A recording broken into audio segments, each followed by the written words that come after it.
Mateo capítulo 6, muchos lo conocen, muchos lo parafrasean. Y este verso habla de, verso 33, dice: mas buscad primeramente el reino de Dios y su justicia, y todas estas cosas os serán añadidas. Mari hablaba hace un momento atrás de que nosotros hemos transitado las últimas semanas, en las últimas 3 semanas, hemos transitado por lo que hemos podido llamar un tiempo de ayuno y oración como casa de fe. Algunos pudimos hacerlo, otros no pudieron hacerlo por una razón u otra. El tema es que estas 3 semanas para algunos fue una gran bendición. He escuchado testimonios, personas que dispusieron su corazón durante estos 21 días, durante estas 3 semanas, a orar, a ayunar, y fue un tiempo tremendo de bendición. Dios les reveló cosas, Dios trató aspectos de sus vidas. Fue una bendición. Para otros fue un gran reto. Quizás nunca lo habían hecho, quizás lo habían hecho por un día, por 3 días, pero esto de 21 días fue un gran reto. Para otros fue un sacrificio, ¿verdad? Un sacrificio porque tuvieron que privarse de algunas cosas que normalmente disfrutan, y lo hicieron por voluntad propia.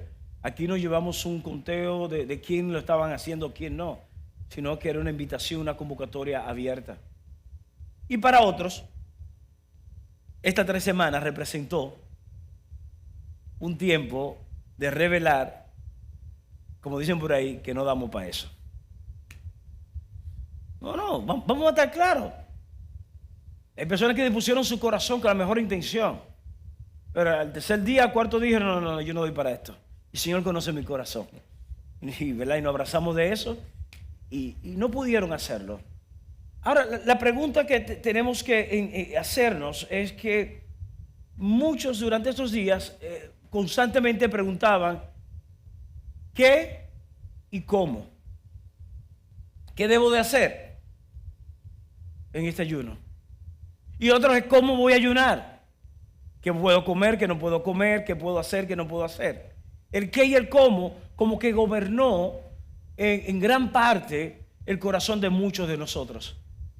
Pero quizás unos pocos se detuvieron a pensar en el por qué. El por qué. Porque cuando tú y yo oramos, no tenemos que preguntarnos tanto qué vamos a orar, cómo vamos a orar, sino por qué vamos a orar. Ayuno, bueno, ¿qué voy a ayunar? ¿Cómo lo voy a hacer? No, vamos a enfocarnos más en el por qué. Hay una historia o 2 historias, y voy a ser bien breve para redimir el tiempo. Hay 2 historias que están registradas en las Escrituras acerca de ayuno, de oración y de que no hay frutos. Una de ellas la registra el profeta Isaías. Isaías en el capítulo 58 registra un momento de frustración del pueblo. El pueblo ayunó, el pueblo oró y no veía ningún tipo de resultado. Ningún tipo de resultado vieron. Y Santiago en el capítulo 4 también registra otro momento ya en el Nuevo Testamento de una parte del pueblo que estaba orando, estaba ayunando y tampoco veían resultados. Y es interesante porque cientos de años de diferencia entre un evento y otro evento, pero había un común denominador. ¿Y sabe cuál era el común denominador? El por qué. Tanto lo que registra Isaías de un pueblo que ayunó y que oró, como lo que registra Santiago en su carta, un pueblo que oraba y que ayunaba, y que ninguno de los dos recibían nada del Señor. ¿Cuál era el común denominador? Era el por qué. Cada cual oraba para sus propios deseos. Cada cual oraba para satisfacer una necesidad o para adquirir un sueño. Y aquí Jesús nos pone en contexto, y aquí quiero centrarme hoy. Jesús nos pone en contexto cuando le habla a los discípulos, después de todo Mateo capítulo 5, capítulo 6, que registra lo que conocemos el Sermón del Monte. que habla de la bienaventuranza, que habla de la oración, que habla de la limosna, habla de todo absolutamente. Y Jesús termina ese discurso diciéndole a ellos: ¿saben qué? Por nada tengan ansiedad, por nada se afanen. Busquen primeramente el reino de Dios y su justicia. Y todas las cosas que ustedes pueden querer, todas las cosas que ustedes pueden añorar, les serán añadidas. Y hoy quiero terminar esta serie de hábitos con el hábito de poner a Dios primero. El hábito de poner a Dios primero. El hábito de poner a Dios primero. Cuando nos disponemos a orar o ayunar, ¿por qué lo hacemos? Es la pregunta que tienes que hacerte hoy. Cuando tú y yo disponemos a orar o ayunar, ¿por qué lo hacemos? Porque si hay un hábito que tú y yo tenemos que hacer o tener, es el hábito de poner a Dios primero. No basta con orar. La primera semana vimos de eso, hablamos de orar. No basta con tú procurar tener un corazón limpio, un corazón íntegro, un corazón alineado.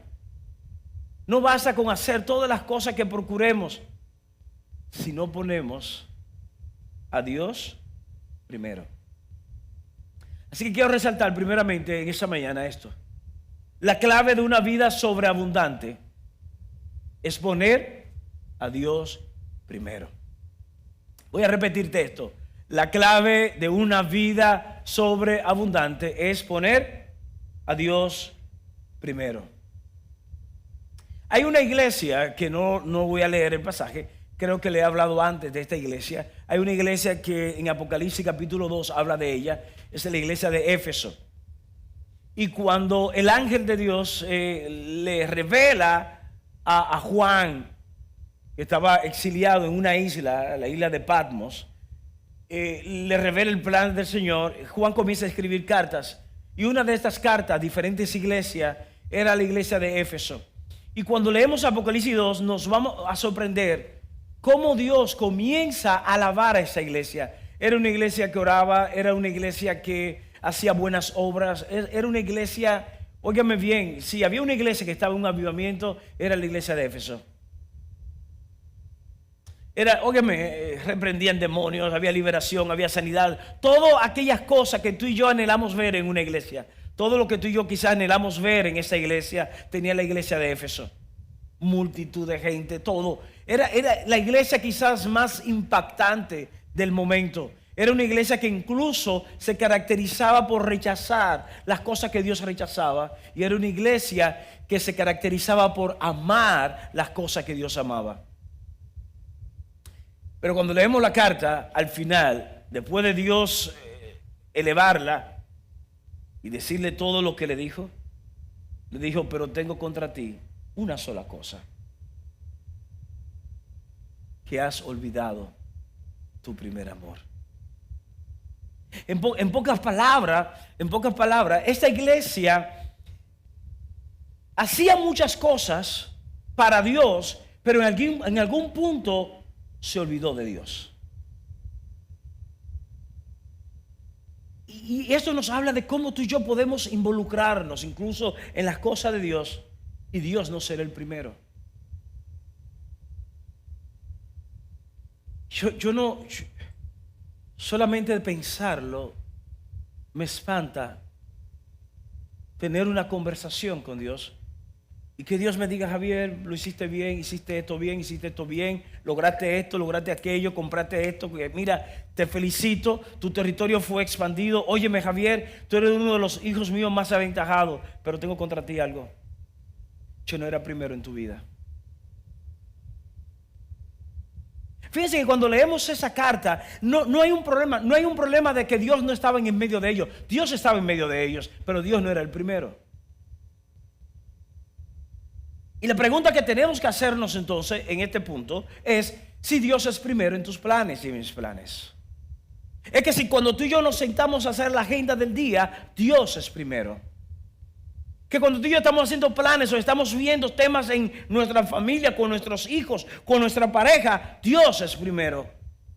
Si antes de tomar una decisión, Dios es primero. Porque crear el hábito de poner a Dios primero es lo que nos va a guiar a tener una vida sobreabundante. Una vida sobreabundante es una vida plena. Una vida sobreabundante es una vida donde tú y yo vamos a experimentar y a disfrutar real y efectivamente todas las bendiciones de Dios. Porque de nada sirve tú y yo anhelar viajar y después que estamos en el lugar donde viajamos estar frustrados porque no es como pensábamos. Yo no sé si alguien ha tenido la experiencia de hacer una reserva, ver unas fotos maravillosas, reservar, llegar al lugar y el lugar no es nada comparado con lo que era la foto. Pero ya estás ahí, te sientes frustrado, te sientes frustrada, no estás disfrutando lo que tanto tú anhelaste y por lo que pagaste. Cuando te encuentras en el lugar, te sientes frustrado. Es exactamente lo que sucede en las vidas de aquellos cuando logramos algo o cuando tenemos algo, pero Dios no es primero. Tú y yo no vamos a tener una vida sobreabundante. Tú y yo no vamos a tener plenitud. Es de la razón por la cual nos encontramos muchas veces con personas que no tienen absolutamente casi nada en los recursos económicos. Y tú la ves tan felices, tan plena, tan llena. Y tú ves personas entonces con tantas riquezas y los ves atormentados, deprimidos.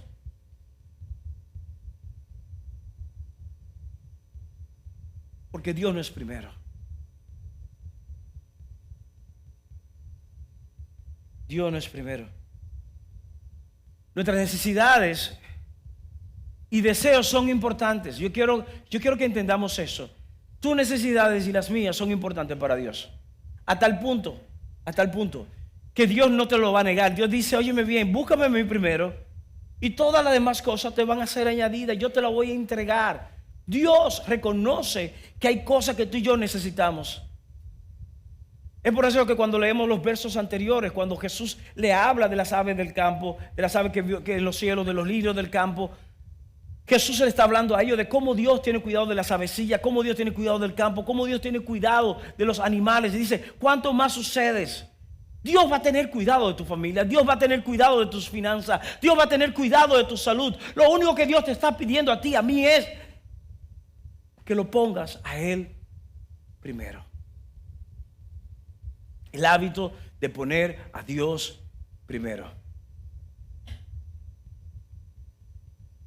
Así como cuando tú y yo siempre nos acordamos de un documento, envíame ese documento en PDF, quizás podemos pensar en PDP. PDP, pon a Dios primero. Vamos a jugar con esas palabras si tú quieres. PDP, ¿en qué tú estás? PDP, pon a Dios primero. PDF no se te va a olvidar ese documento PDF, ¿verdad? PDP, pon a Dios primero. ¿Sabe? Y algunos se estarán preguntando, ¿cómo yo pongo a Dios primero?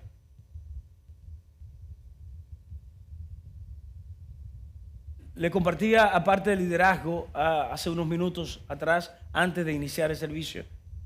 Le hablaba de cómo a principio de año me llegó a mis manos un libro que quizás los principios que están ahí son principios que yo conocía, pero tenerlo contextualizado como lo está en ese libro me impactó y ha cambiado muchas cosas en mí.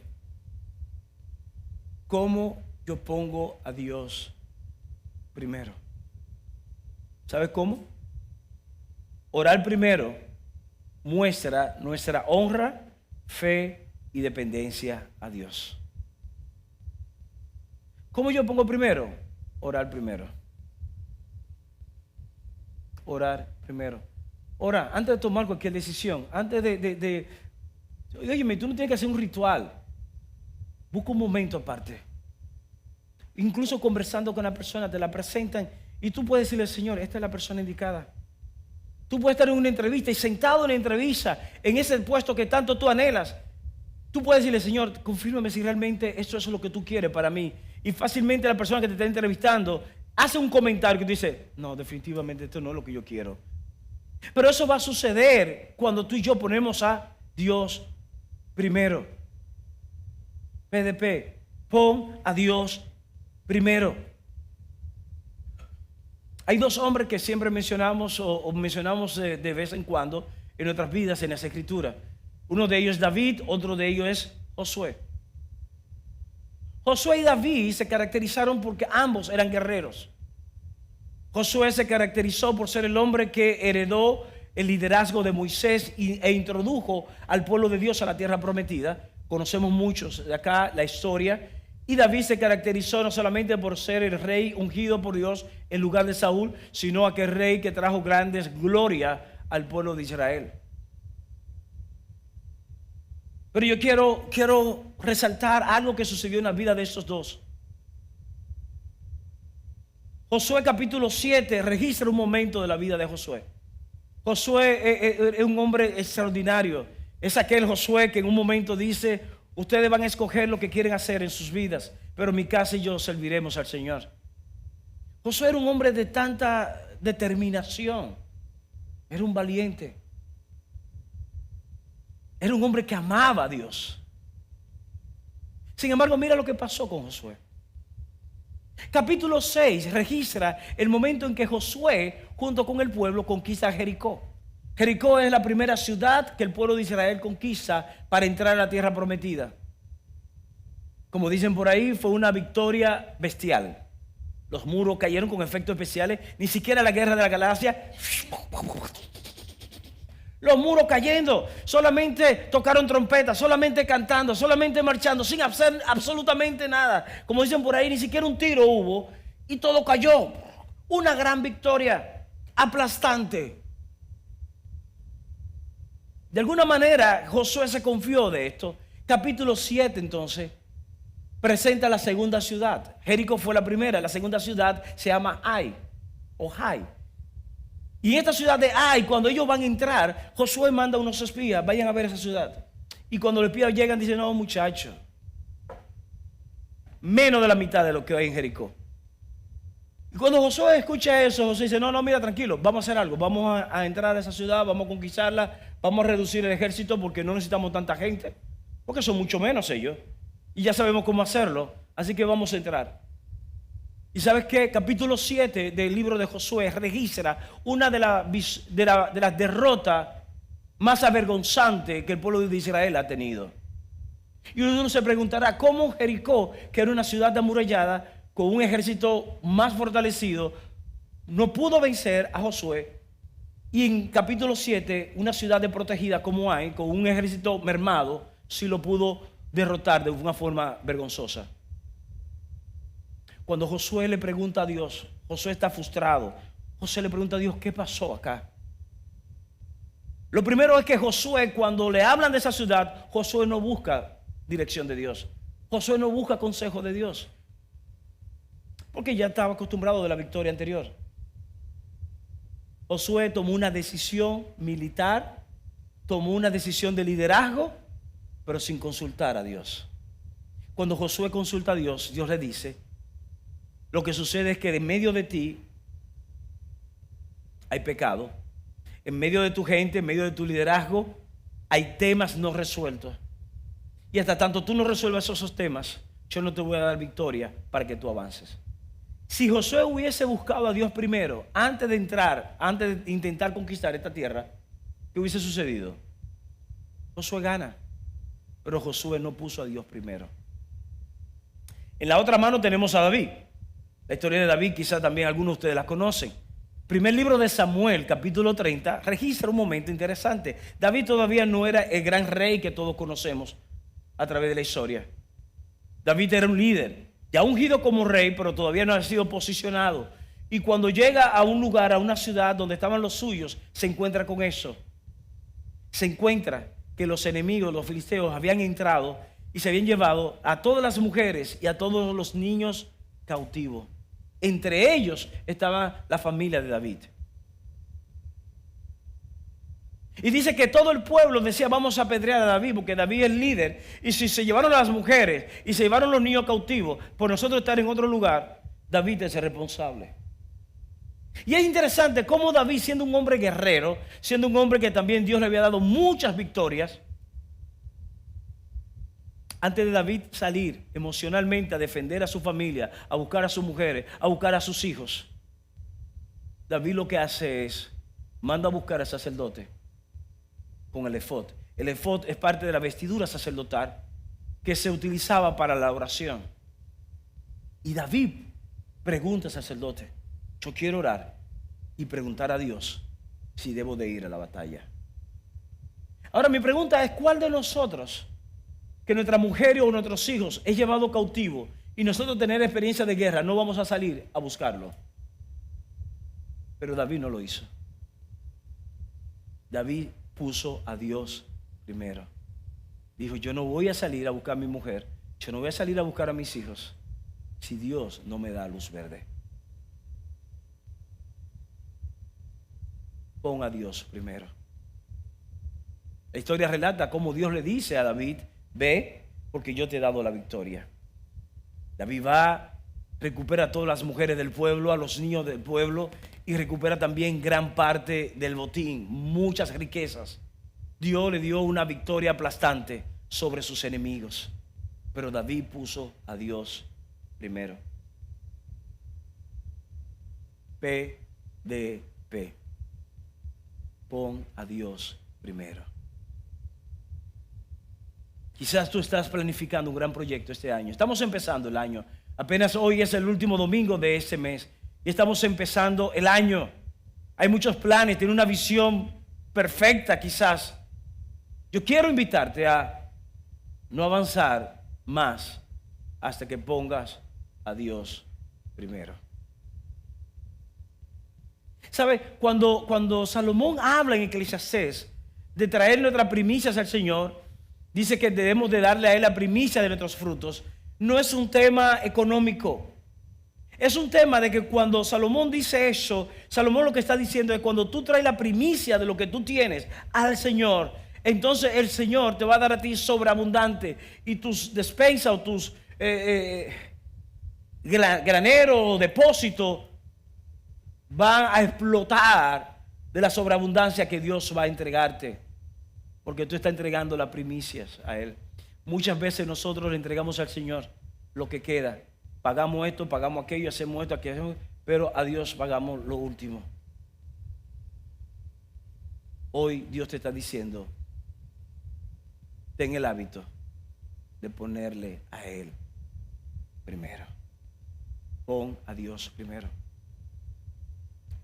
Colosenses capítulo 1, verso 16 dice, porque en Él fueron creadas todas las cosas, las que hay en los cielos y las que hay en la tierra, visibles e invisibles, sean tronos, sean dominios, sean principados, sean potestades. Todo fue creado por medio de Él y para Él. En pocas palabras, Pablo nos dice a nosotros, ¿sabes qué? Todo cuanto existe fue creado por Dios y es para su gloria. Y muchas veces nosotros queremos retener. ¿Sabes? Quiero decirte algo. Esos hijos que tú tienes no son tuyos, son de Él. Tú no tienes poder creativo. Hombre, te quiero decir algo. La esperma que tú depositaste en tu esposa, esa esperma, tú no tienes un poder creativo. El poder de esa semilla para multiplicar y para dar vida es una vida que fue dada por Dios a ti. Igualmente a ti, mujer. Durante ese tiempo de gestación que ese bebé fue formado dentro de ti, los huesos, cada órgano, durante todos esos meses, tú no tienes poder alguno para poner órganos y miembros en el cuerpo de ese bebé o de esa bebé que fue creciendo dentro de ti. Fue puesto por Dios. David lo dice en el Salmo 139. Entonces tus hijos deben de entender. Tú no puedes poner a tus hijos por encima de Dios. Dios primero. Pon a Dios primero. Tus finanzas, no, que tengo que hacer negocio, no, yo no puedo ir a la iglesia porque tengo un buen negocio hoy y tengo esto. ¿Sabes qué? Ese negocio, ¿quién te lo da? Los clientes, ¿quién te lo va a llevar? Pon a Dios primero y verás cómo Dios bendecirá sobreabundantemente tu vida. Ah, pero no sé cómo hacerlo. Ora a Dios. Ora al Señor. Creo que lo he dicho anteriormente y puedo decirlo aquí públicamente porque ellos lo han dicho como testimonio. En mi tiempo de gerencia en el área de supermercados, cuando los supermercados Bravo toman la decisión de no trabajar los domingos. Ellos quisieron abrir los domingos, como los otros demás supermercados. En ese tiempo yo estaba en la gerencia de compra y por eso puedo decirle cuál fue cómo se tomó la decisión. Y las personas le decían: don Rafael, usted no puede cerrar los domingos porque hay beneficios que entran, hay ventas que se realizan. Y él abrió un domingo y abrió otro domingo. Y en lugar de beneficio hubo pérdidas, aún pérdidas humanas. Accidentes que ocurrieron de trabajo. Y el tercer domingo, recuerdo perfectamente de haber tomado la decisión de abrir los domingos. El tercer domingo, mejor dicho, el tercer viernes, él dice: yo no voy a abrir más un domingo. No abriré un domingo más porque el domingo es del Señor. Es el día para yo ir a la iglesia y voy a permitir que mis empleados que sean creyentes puedan ir a sus iglesias también. No es una postura. Yo estaba ahí cuando se tomó esa decisión. Le tengo noticias. Las ventas del sábado se duplicaron. Los clientes que iban los domingos, como ya sabían que no iban a abrir los sábados, los domingos, entonces iban a comprar los sábados. Porque él decidió poner a Dios primero. Pon a Dios primero.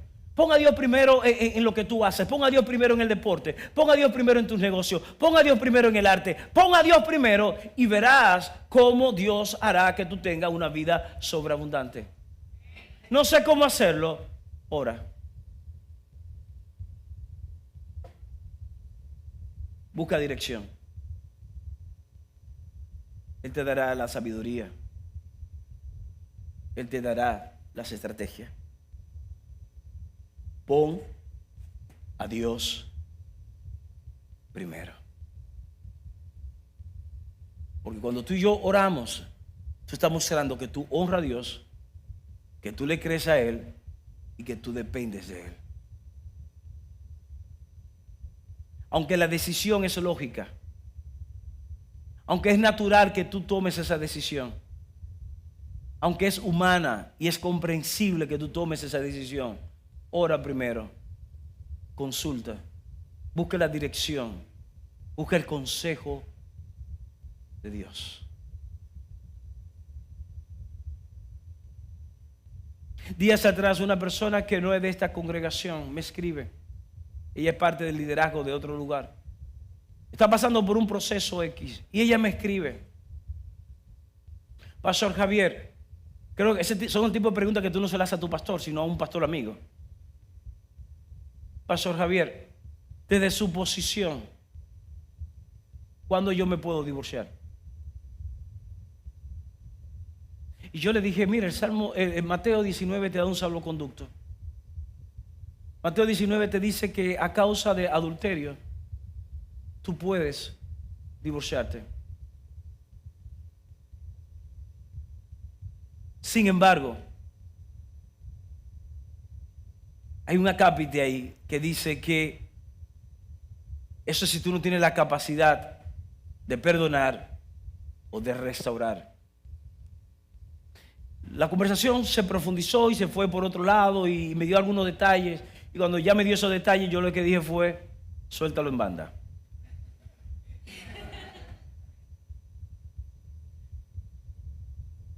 Sí, porque hay casos particulares, ¿verdad? Pero es interesante porque esta mujer, después de tanto tiempo sufrir de diferentes maneras, no quiere tomar una decisión. Aunque hasta espiritualmente hablando, emocionalmente y humanamente justificable, ella no quería tomar una decisión, o no quiere tomar una decisión que implique desobedecer a Dios. ¿Y sabe qué yo le puse? Suéltalo en banda. Ahora bien, yo no voy a dejar de orar por ustedes porque yo creo en una restauración de Dios. Y dice ella: orará usted, yo oraré.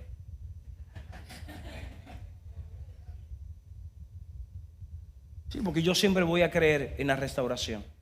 Siempre voy a creer en el plan de Dios, en el diseño de Dios. Pon a Dios primero. Ahora, finalmente, hablábamos al principio de que muchos oramos o ayunamos con el qué o el cómo. y no el por qué. ¿Qué voy a ayunar? ¿O cómo voy a ayunar? ¿Cómo voy a orar? Pero no nos detenemos en el por qué lo voy a hacer. ¿Y sabes qué? El por qué revelará el propósito y el significado para tu vida. Voy a repetir esto. El por qué revela el propósito y significado para tu vida. ¿Por qué tú vas a orar? ¿Por qué? ¿Por qué vas a ayunar? Porque tengo noticias, por si no lo sabías. Por más que tú ayunes, por más que tú ores, tú no vas a doblar el brazo a Dios. Óyeme bien, por más capacidad de convencimiento que tú tengas, tú no vas a convencer a Dios a hacer algo que Él no quiere hacer. ¿Por qué vamos a orar? Pero si es así, y la Escritura dice que no está la petición en mi boca y ya Dios la conoce, ¿para qué orar? ¿O por qué orar? Cuando tú y yo oramos, estamos mostrando, como dije anteriormente, honra, fe y dependencia. Y cuando Dios ve que tú le honras, que tú le crees y dependes de Él, Dios se glorifica, Dios se manifiesta, porque es el mismo Dios que dice, deleítate en Él y Él te concederá las peticiones de tu corazón.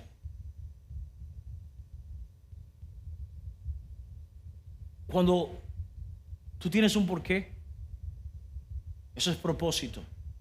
Y es el propósito revelado que te impide tirar la toalla.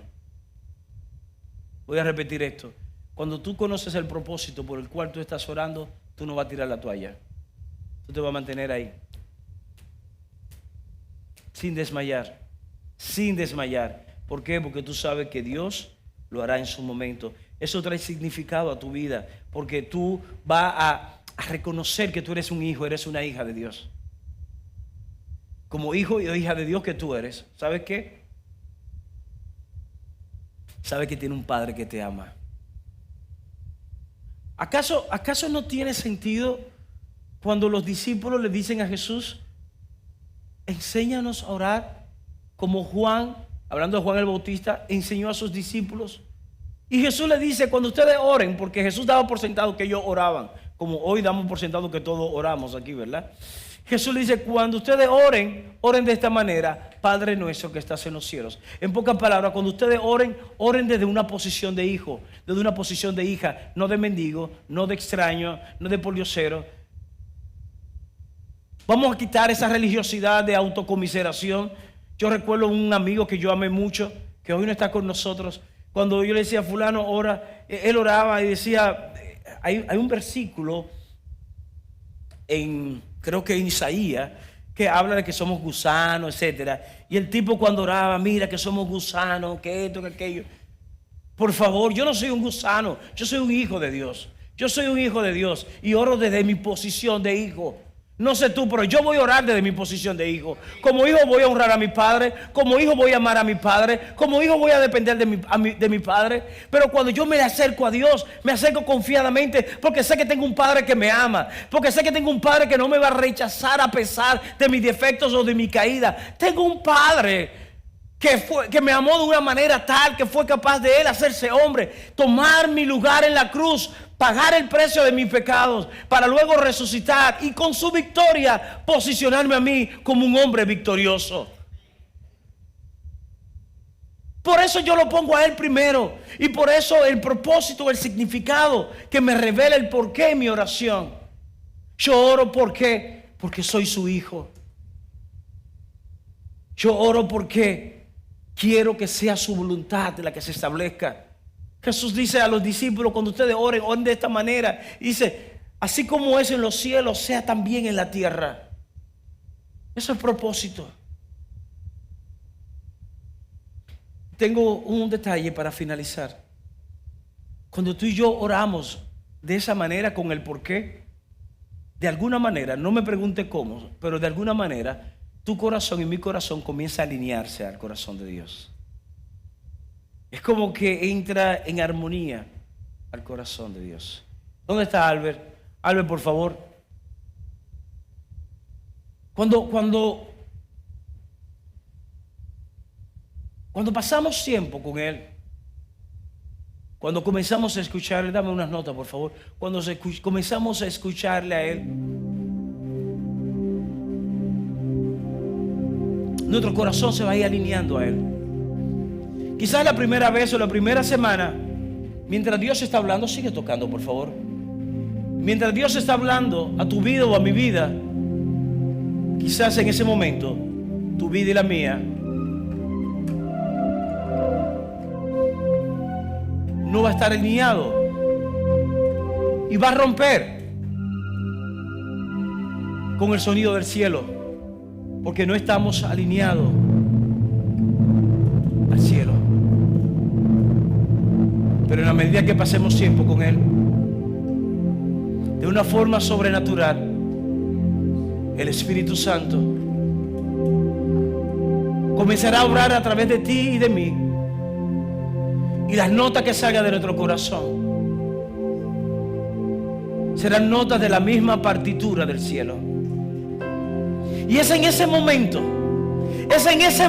donde tú y yo, a través de orar primero, nuestras bocas se convierten en un instrumento para que el cielo se establezca en la tierra.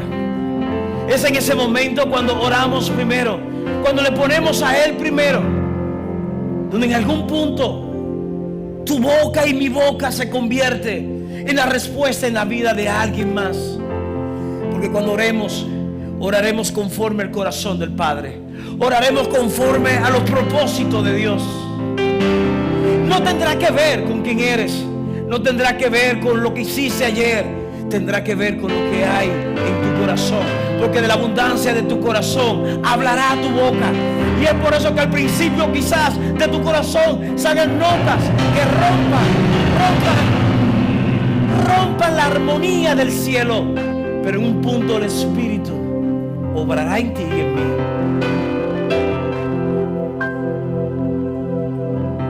Y seremos el milagro de Dios en la vida de alguien más. El hábito de poner a Dios primero. Pon a Dios primero. Pon a Dios primero.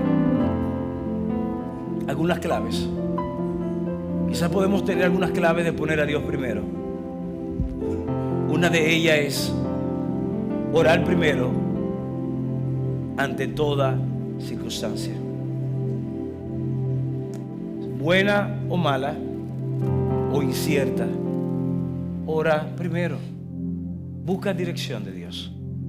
Segundo, vemos que siempre debo de hacerme la pregunta de cómo agradará a Dios mi acción. ¿Agradará a Dios lo que yo pienso hacer? ¿Agradará a Dios el paso que pienso dar? ¿La relación en la que me voy a involucrar? ¿Realmente esto agradará a Dios? Olvídate de la fecha de vencimiento que quizás está sobre ti. Olvídate de eso. Pon a Dios primero. Y finalmente, una clave es identificar los motivos. Identificar mis motivaciones me va a permitir poner a Dios primero. Pon a Dios primero y vivirás la vida sobreabundante que Dios ha prometido. Amén. Quiero invitarte a que te pongas de pie en este momento.